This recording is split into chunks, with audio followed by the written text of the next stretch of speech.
আসসালামু আলাইকুম প্রিয় দর্শনার্থী।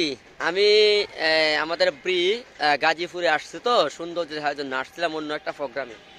তো বাংলাদেশের মধ্যে তো প্রায় সুন্দর সব অনেক সৌন্দর্যের মধ্যে একটা সৌন্দর্য আমাদের গাজীপুর, যা যা আমাদের হেড অফিস। এই হেড অফিসের সদর দপ্তর গাজীপুর, ঢাকা। আপনারা দেখেন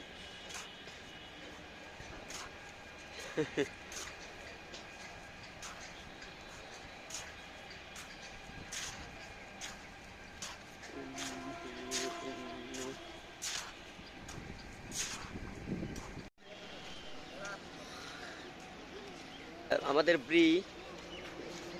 গবেষণা কেন্দ্র।